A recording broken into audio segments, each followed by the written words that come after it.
Welcome to Daily Buzz News. Forensic investigator Chad Thomas reveals taxi bosses are using security companies to wage their battles. Police are probing a Kruger store firm suspected of illegally renting guns. Gauteng and in Mpumalanga, with about 377 firearms belonging to the company still unaccounted for. The security company, operating under multiple trading names, has been ordered to present the remaining firearms. Police are investigating whether the firm has been illegally renting out the guns to third parties. The National Tracking and Tracing Task Team under Operation Bohisa has seized 226 firearms from a registered private security company after uncovering serious contraventions of the Firearms Control Act 2000. The Act places strict obligations on license holders to ensure safe storage, proper authorization and accountability for all firearms. In terms of Section 121, it is an offence to contravene or fail to comply with any provision of the Act, breach conditions of a license, permit or authorization, or disregard any lawful notice or requirement issued under the Act. In total, 226 firearms were confiscated in the past weeks, while 377 company-registered firearms remain unaccounted for. The Section 106 notice compelled the company to present these outstanding firearms. Operating under multiple trading names, the company's registered storage address were also found to be incorrect. Several seized firearms are already linked to cash and transit robberies, attempted murder of police officials, and armed business robberies. All weapons will undergo forensic testing to trace additional crimes. Police are also investigating whether the company is illegally renting its firearms to third parties, which is a direct contravention of the Firearms Control Act. Let's now speak to Chad Thomas from IRS Forensic Investigations.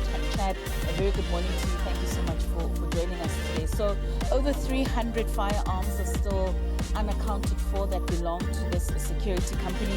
Based on your own knowledge, how common is it for firearms from private security firms to be recovered in criminal activities? Very good morning to you and the viewers. It's a very disconcerting case, this. One must understand that the security industry has played a major role in supporting the police in the fight against crime through projects known as E2, which is Business Against Crime South Africa, as well as through the Civilian Crime Intelligence Network.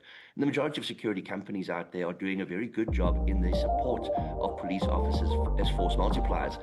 But for the last couple of years, we've spoken extensively about bad actors within the security industry that have seen a loophole in a way in which to obtain legitimate weapons to use for illegitimate purposes. We have the case of the assassination of Marumo Pena, the Department of Home Affairs whistleblower, where it's linked to a KZN security company, and that the weapons that were used were most probably belonging to that particular security company. We had Mark Liffman in Cape Town together with other nefarious Cape Town underworld figures buying up security companies so they could take over the club security in Cape Town. We have so many different cases of rogue actors buying security companies like Vusi Cat Matlala, who's currently in custody, who owned a security company known as Cat Security. So it is of immense concern that there are bad actors out there that are using a loophole within the law to obtain legal weapons for illegitimate uses. We saw it emerge within the taxi industry, where taxi bosses would buy security companies that had coat of bodies and had firearms. They would then use those security officers and those firearms to fight proxy wars against other taxi bosses. They then realized that there was an opportunity to use these weapons and these trained security officers for other purposes other than security and other than fighting proxy wars over taxi turf. We saw them getting rented out for CIT heist. We saw them getting rented out for murder for hire, for kidnap for ransom. So it's a growing trend, but it still makes up an absolute minority of the greater security industry, which is a massive industry in South Africa. What vulnerabilities do you believe exist within these private companies where operations might be exploited by criminals to obtain these guns?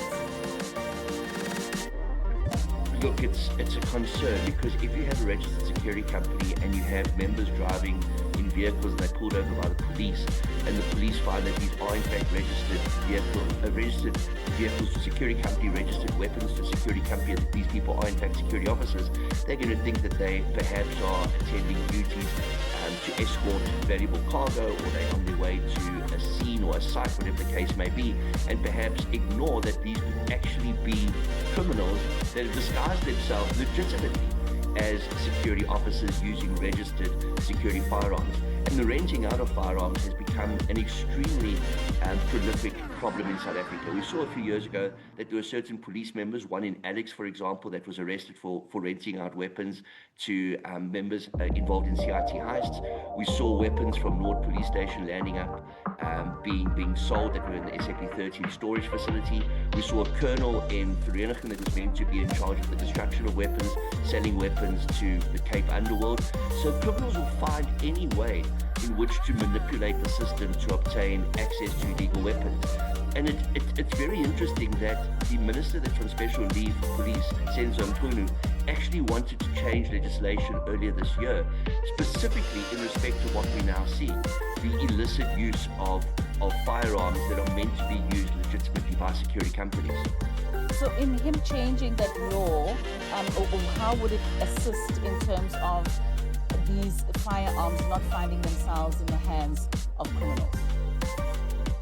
I think it looked to some of these loopholes that we now see in the police uncovering in respect of how these firearms are being, in inverted commas, rented out to other security companies that may not necessarily have the formal authorization to carry weapons and issue weapons. If a security company does not have that authorization, but they have the opportunity to provide armed guards at a site, and they don't have that necessary licensing, they then go to a company that may have those firearms and work out a deal to trade under their name, to use their weapons, and that is fundamentally incorrect. Every company has to have its own licensing. Every company has to have its own code of body. And I think that is one of the main loopholes that the minister was looking to close. I don't think they want to take weapons away from the security industry. They just want to have more control over the weapons that are used within the security industry so that we don't have situations we're currently dealing with in respect to this company in Krugersdorp that has been raided. I mean, these firearms were seized under the National Tracking and Tracing Task Team under Operation Buyisa. Do you find that this system is well integrated into the Firearms Control Act, and does it facilitate real-time monitoring of these firearms? There's no real-time monitoring. Both the South African Police Service, together with the partner CIRA, and CIRA, although it's a regulatory authority, it actually falls under the Department of Police, have a lot to do in order to ensure that there's accountability by security companies and that there's sufficient inspections that take place to ensure that there's control over those weapons and those weapons don't land up in the hands of third parties who may have malicious intent. I think CIRA and the South African Police Service have a big job ahead of them, but we must always keep in mind that the security industry is so very important to us right now. They're supplying so much in respect of force multipliers to the South African Police Service to assist in combating crime, that we cannot have a few bad actors destroy an entire industry that is vital to safeguard South African citizens. Thanks for watching.